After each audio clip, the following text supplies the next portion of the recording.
Well, good rainy afternoon, or I guess it's morning or whatever time it is you're watching.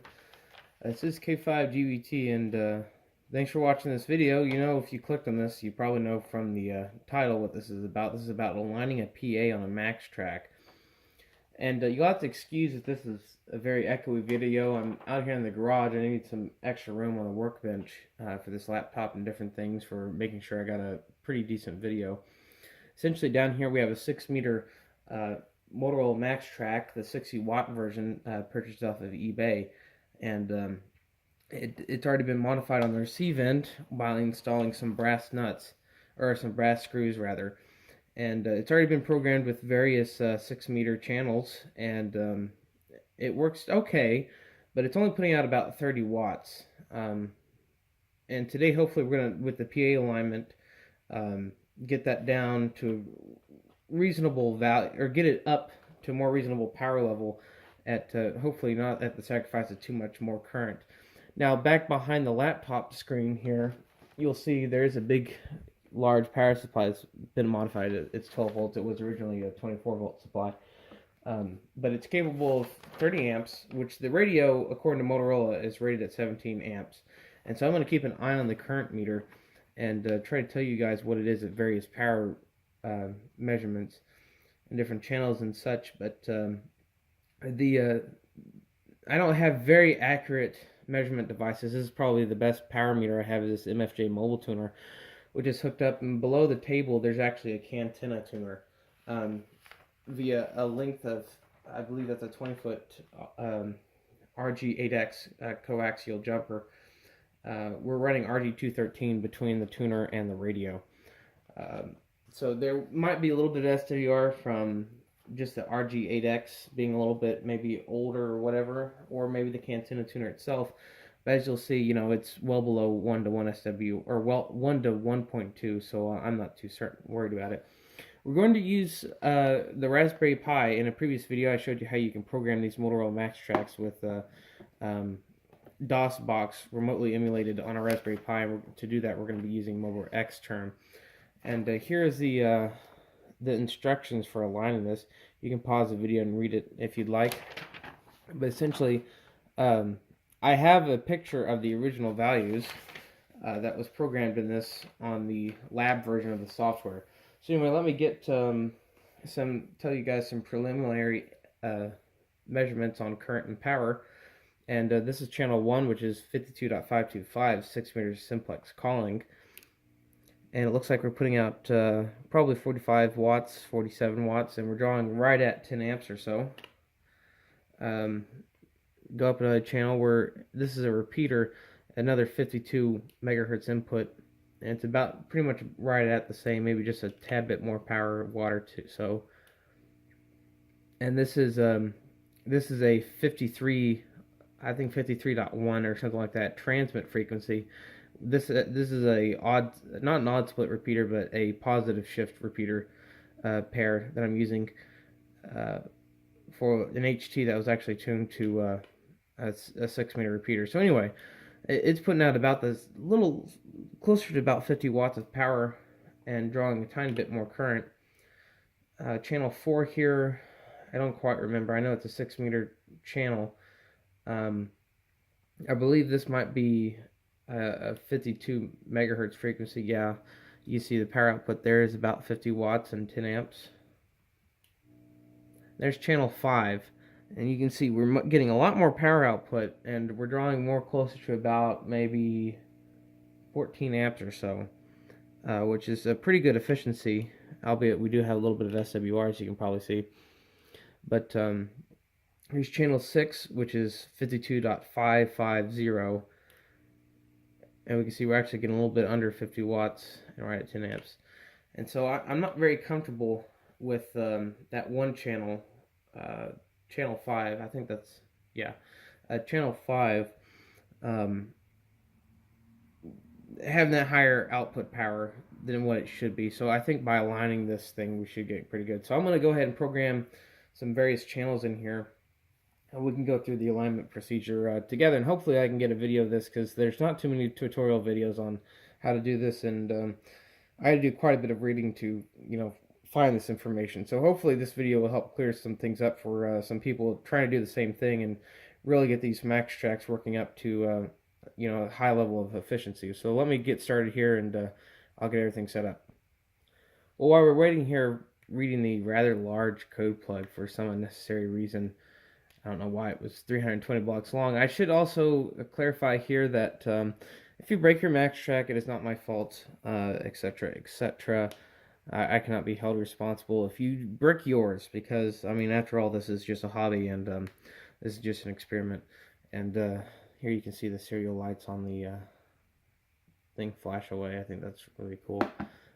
Anyway, I have a notebook and a pen, and so I'm going to be trying to sort of take notes and measurements here. I'm going to be probably doing 53 megahertz, or 52, probably 52.5 as a center frequency here, so I get an alignment both on the upper end of the band and the lower end of the band. This might be a 6-meter transmitter, I don't know, but I wouldn't be surprised if I do maybe put up a 6-meter repeater or something. And I don't want to do this more than once, and so I just want to line it for the whole band and get it working good. Anyway, I'll be back in just a moment. So now, you may notice there's a bit of a change. I put a folded Dell deprecated manual underneath the power meter, maybe to shed a little bit more light on the scale. But here's the power readings that I currently have for the non-aligned. And you can see as the frequency, it's drawing on average 10 amps, but for some reason here at 51 megahertz, it's drawing about 60 watts, rather, not 6 watts, 60 watts. And it's healthy. It's above, let me try to get, there we go. It's above the 60 watt level or so. It's maybe 61, 62, something like that. And granted, this scale probably isn't accurate, but that's what I'm going by.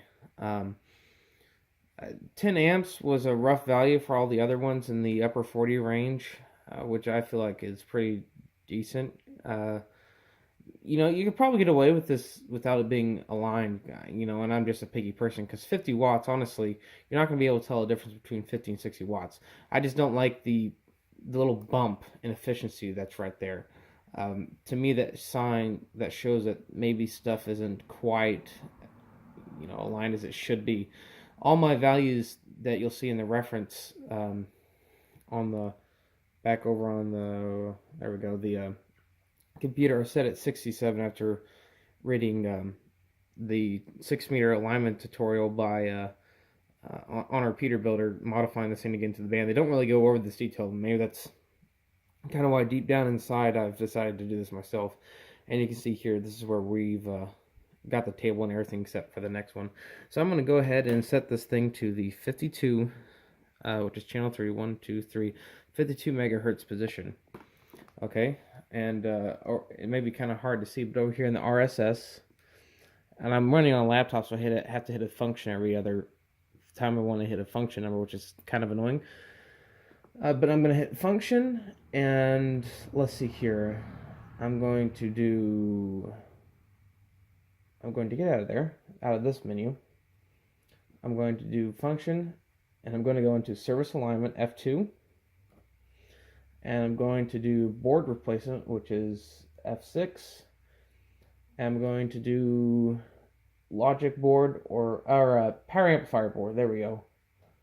F4. I was gonna say, oh, I gotta have it plugged in here. There we go. I can see on DOSBox it's trying to talk to the thing. There we go. Now is it talking to it? Yeah, it is. It'll load here in just a second. There we go. So press F2 to set transmit power calibration. Function F2.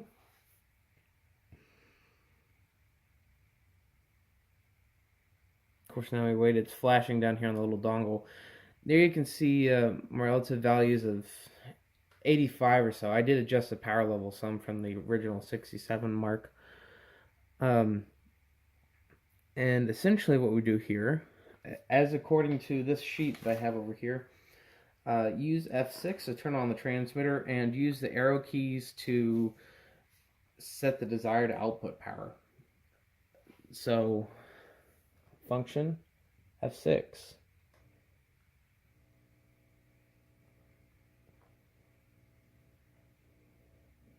We can see that the output frequency is on 42 megahertz.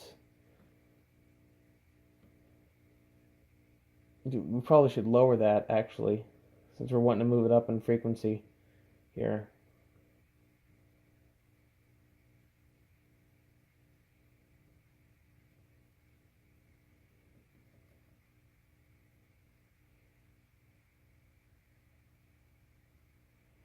Okay, it's kind of stabilized that.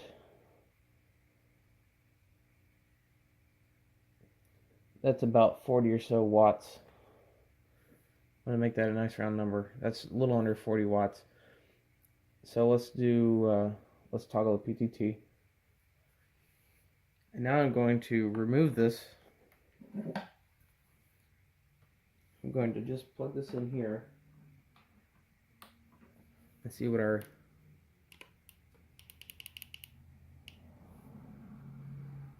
I know what I need to do. I should have programmed the value. That's what I should have done. Oh shoot. There we go. Because when you do that, only the program radio calibration is complete. Function F2. Alright. Now we plug this bad boy back in. And see, we're down to about 30 watts or so. So, let's see here. Channel 1 is about 10 amps. We're drawing 10 amps, 45-ish watts, which is normal. That's at 50 megahertz, 51 megahertz. We're drawing 51 or so at 10 amps. Oh, we're drawing only, what is that, 32 watts at 7 amps. Channel 4, which is 53 megahertz, we're putting out 30 watts, 7 amps. Okay, so we kind of went in the reverse direction here, it looks like. So we should have increased that number just a little bit, perhaps. Maybe we probably overshot that, which is fine. Then we got to exit back out of that and then go back into the logic board. Oh, not logic board, the power amplifier board. My goodness. Get out of there. That could cause a lot of harm. Out. Function F10.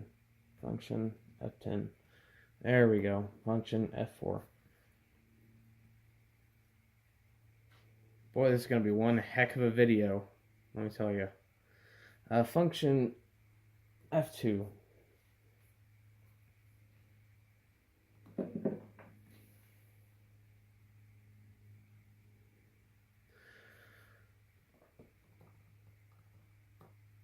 So let's go ahead. Let's try that at 80, because I'm wanting to lower the output power on the 42 megahertz band and increase the values on the upper end. In fact, I'm just curious, you might be able to go down over here to some of these higher point values, and I don't know, we'll have to see what frequency it lets us key up at. So let's go to number 16 here. Function F6. See, you can see there we're now in the ham bands. That's what we kind of want, and so I'm gonna raise this value up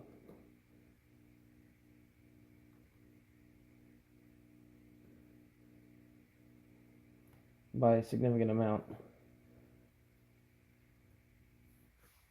There we go. I'm going to turn off the transmitter.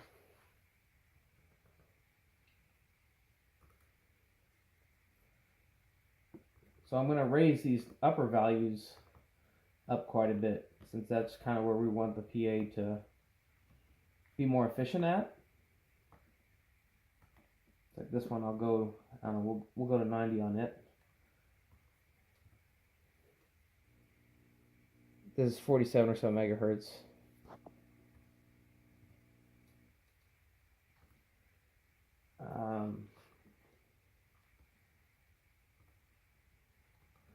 But specifically these last two, let's raise those up quite a bit. Let's say 110.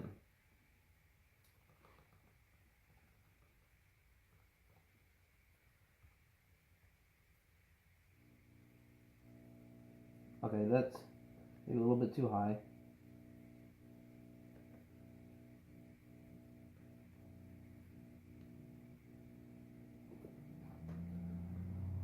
Probably about 100 will be fine. And this is going to be different from radio to radio.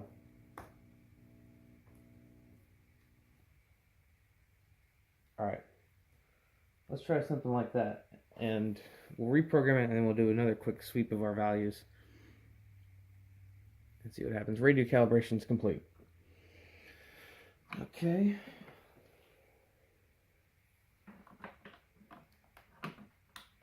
So, down here at 50 megahertz.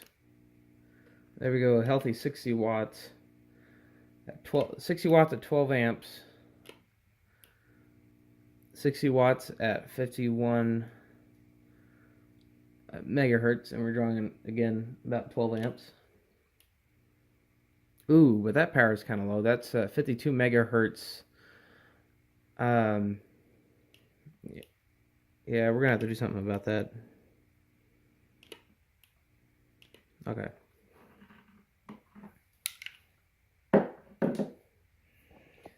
You might be able to try lifting some of those middle values up. I'm just kind of guessing here, honestly. On some of the... You know, these radios are so weird. They weren't designed really to be in this frequency range. Oh, and there is a filter mod to space out some of the coils and stuff in the finals.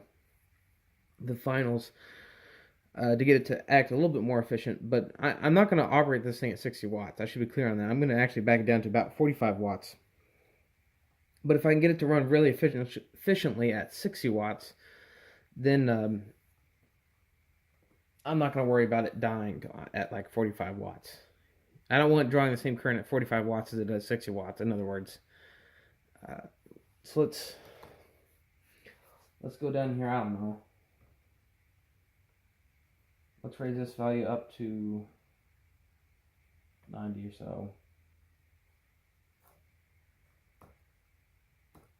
But the idea here is you go through the whole spectrum and you just kind of tune the point values.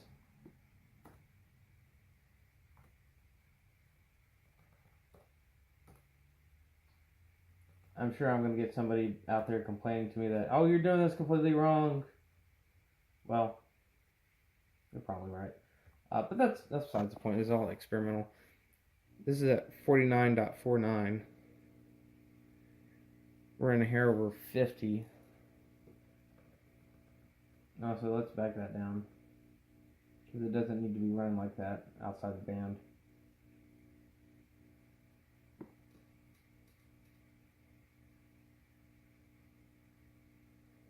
Okay, that's about 10 amps. 45 watts.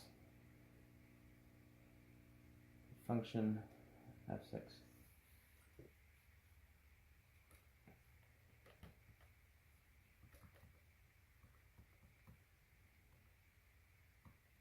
Let's turn this one up maybe just a little bit.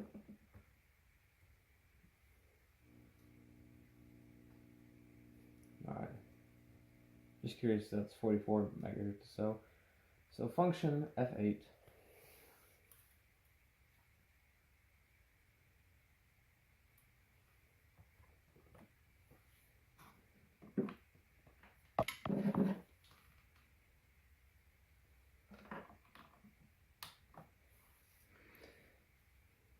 So now we're on channel 1, which is 50 megahertz. We still are, okay, now we're going at about 11 amps, but we're still putting out that 60 watts. 60 watts on channel 2, which is 51 megahertz rather. About the same current, same power. Oh, but our power's still low on channel 3, which is 52 megs.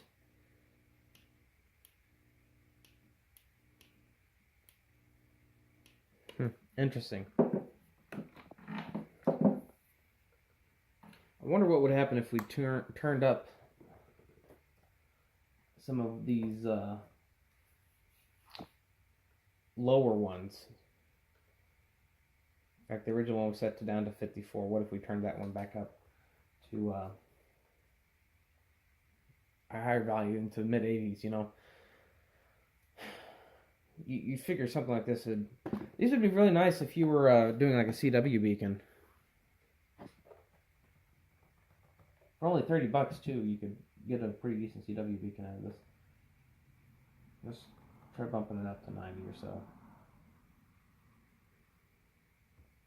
Program that value.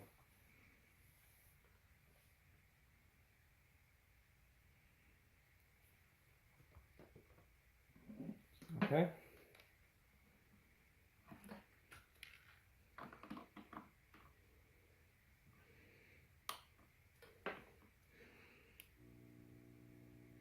Same. That one's same, maybe a little bit more power. That channel 3's come way up. It's at 50 or so watts now. It's 60 or 10 amps. 50 watts at 10 amps, which I think that's pretty efficient. It's a lot better than what it has been. We're about 49 watts at channel 4, which is 53 megahertz. About 10 amps, yeah. About the same on channel 4, which is 53, 10 amps, 50 watts or so. Okay, so that first one seems to have a really strong effect on the upper end of the band, and maybe that's just this PA. I don't know if they're all like this. This is the only 10 meter version I have, and I really don't feel like pulling out a UHF version at this time, as I'm sure the people watching probably will be messing around with more, is the UHF version of these rigs. Alright, function of 2.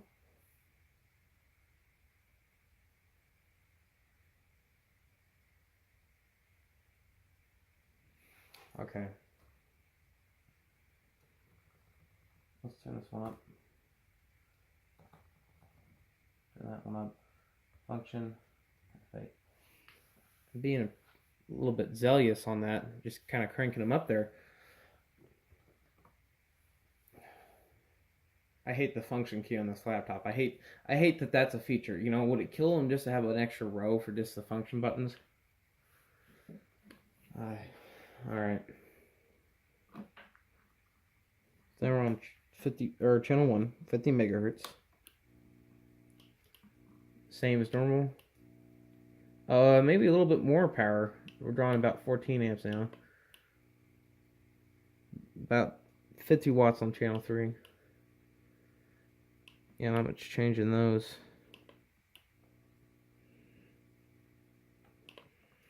I'll tell you what, I may go down and turn down that second value maybe.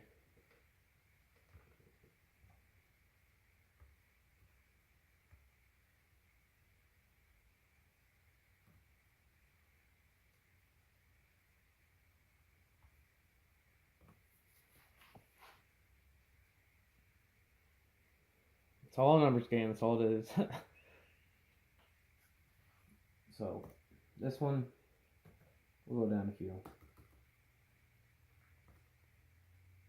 Maybe we need to raise this value up out of the 80s. Put them in the low 90s. Yeah, that sounds about right.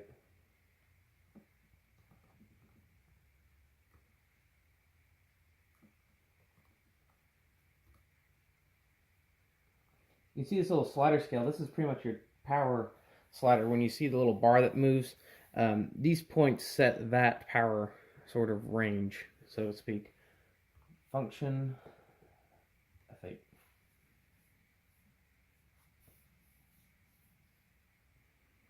Flashy, flashy. Function F2.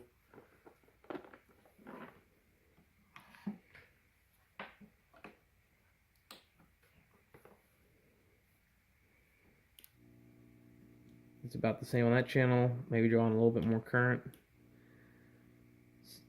A little less current, but a little less power. There we go. Now we're getting above the 50 mark, though. Now we're about mid to upper 50s on channel 4, which is 53 megahertz. Drawing about 12 amps. That's about right. But a little less output on channel 5, which is 54 megahertz, which we don't really care about because, I mean, we're not going to be operating that high in frequency, to be honest with you. Okay. So some of those middle values, let's try turning up some of those middle values that we turned up.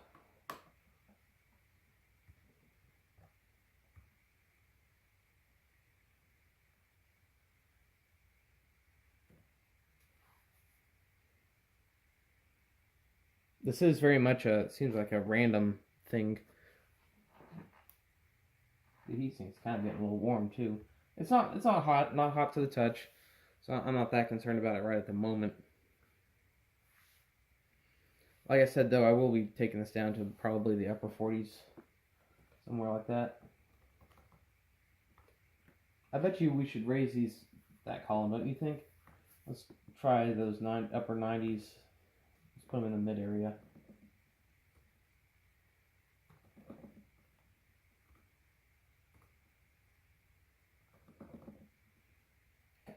I missed a value. I'm not going to cycle all the way back through it.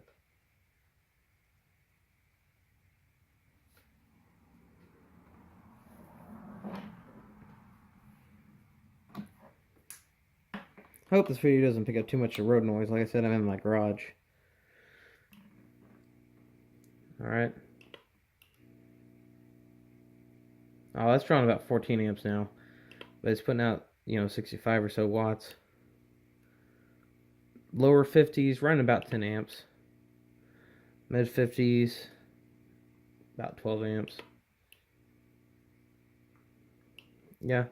So I'd say that this is honestly pretty well aligned. Because now it's a factor. If we really wanted to run the 60 watts, we could probably just do the what is it on the alignment here, transmitter receiver. Oh, I gotta plug it in. Run the little slider up or down, because those point values affect the slider for when you mostly set out your power output. And yeah, now it should be talking. There we go. Deviation power, transmit power adjustment. Now you may say, well, why don't you just go in there and select it for your power? But when you align the transmitter, it sets it for. It sets your power for, or your range, I should say. An amplifier works properly when all of its filters are aligned and it oscillates properly on frequency. And you can think about when we align this PA, I'm not sure how it does it digitally, but it drives the amplifier at the proper levels. It's because, of course, this is all done in the exciter. None of this is actually done in the PA, but it's values that affect the PA, so that's why they call it PA alignment. But the idea here is you can take off a PA, slap on a different one, and be able to go in there and have it work properly like it was at the factory, so they all work the same. You wouldn't be able to tell the difference between one PA to the next, because semiconductors, they're not made the same. So some you're going to have more power output, some you're going to have less, and that may be due to the parts as well. And you can see here we're at 89, which originally we were at about 70 or so. So I'm going to just, out of curiosity, hit F6. See, we're on 45 or so megahertz, and you can see our power output's low. And that's about the middle of the band for the max track. So that would be about 60 watts. So you can see we've shifted the PA up in frequency. So I'm going to take this. I'm going to go down to about, I don't know, 77. Because I'm wanting to run this thing about 45 or so watts. And now you may notice I have to unplug the programming cable and plug in the mic, and that's because when you toggle the PTT on there, of course it puts it down to 45 megahertz, and that's not, that's not the operating range we want to be. These amplifiers only have a bandwidth, so to speak, of about 1 or 2 megahertz. So this is channel 3, 52 megahertz, right in the 6 meter band. And I don't know, that's about 40 watts or so. That's a little low for my taste. It would run pretty cool.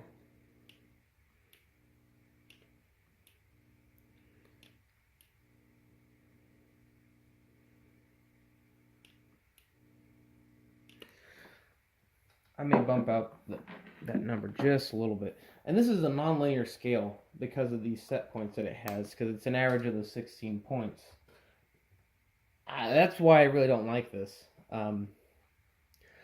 If you can do the mod where you install the 10-turn potentiometer into these things, that honestly is probably the best way of getting a precision power output out of these things, instead of having the CPU do it. But, oh, what is it doing? Okay. Let's try 80 even. Oh, 81. Function. Epic. Where was I at? I lost my train of thought. Oh, yeah, the power mod is, because if you have like a 10-turn pot in there, then of course you can get the power set right at where you want it. So you can have 45 watts right on the output of your cans or whatever,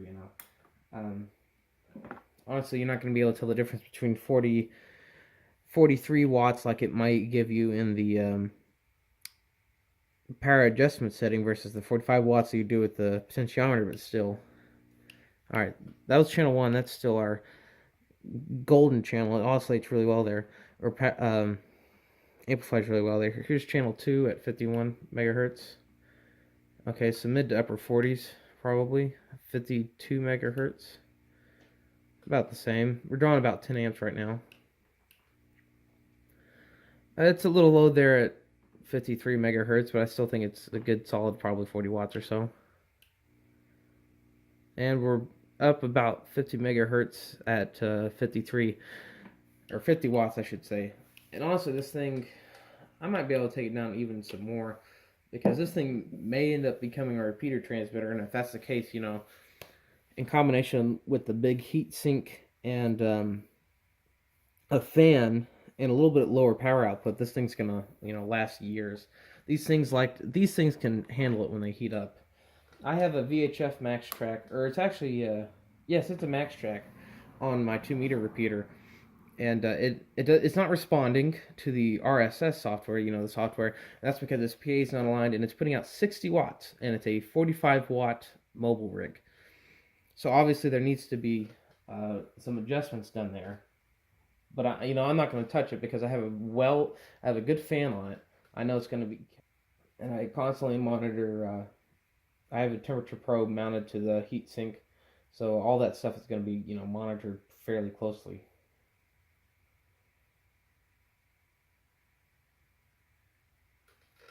All right, so let's turn that down to 79. Yeah, sure.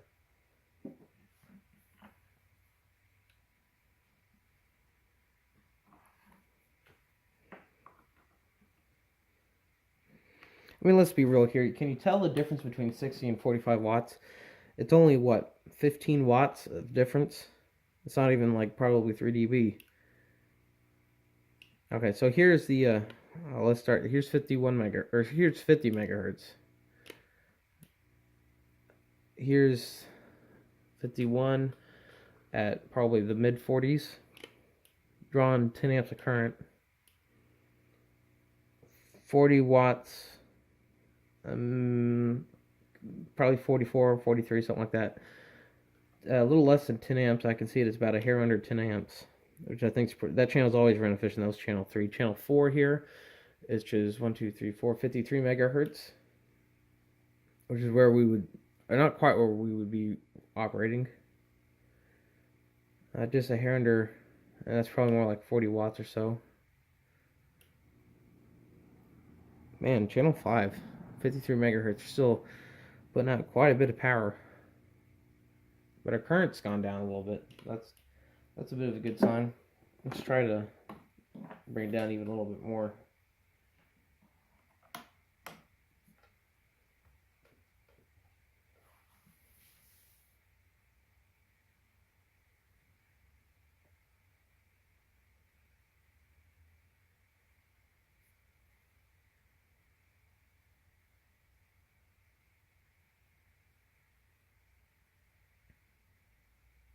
Yeah, I'm pretty amazed that I'm doing this whole thing via the Raspberry Pi instead of this old DOS stuff, you know. Pretty neat stuff.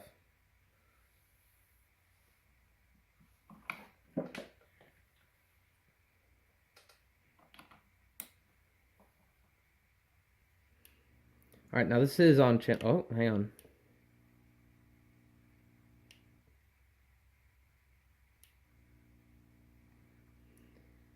Well, we're putting out the same amount of power or so.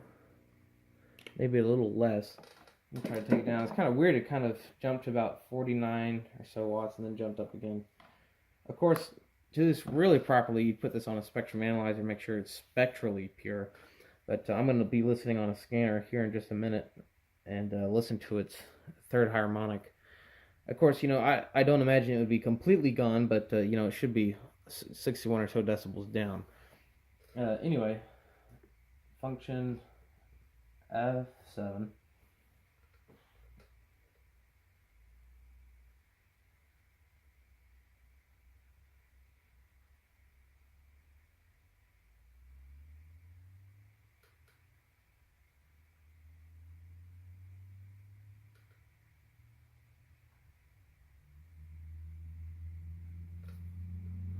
Let's try that. Let's get a big jump. These other values seem to... Maybe it's not aligned properly on this frequency, you see? That's why there's not that big of a movement.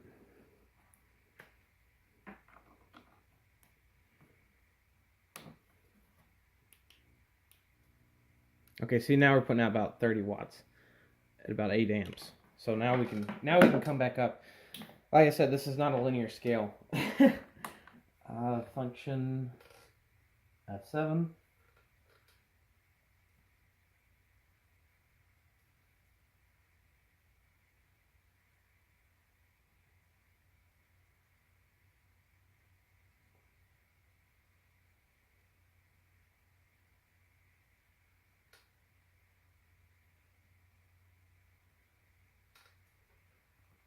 Let's try F3 or 73.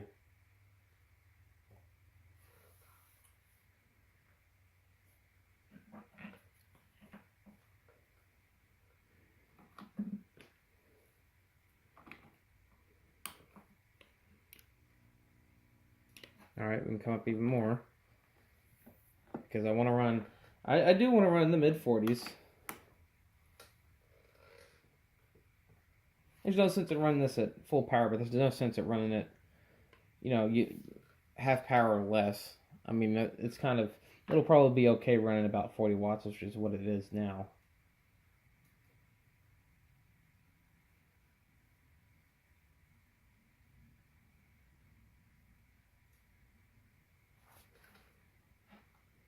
$75. Try that.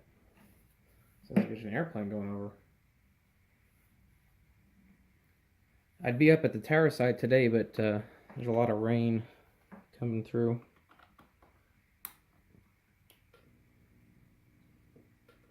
Still not a whole lot of change. Just the 2 tick marks. Will increase it again.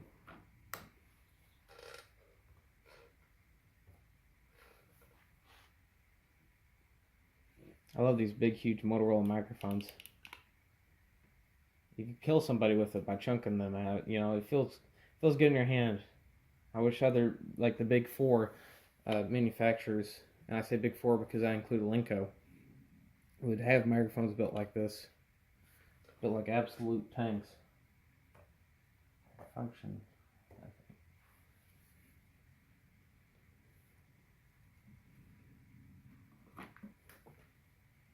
Watch it jump back up to 50 megahertz.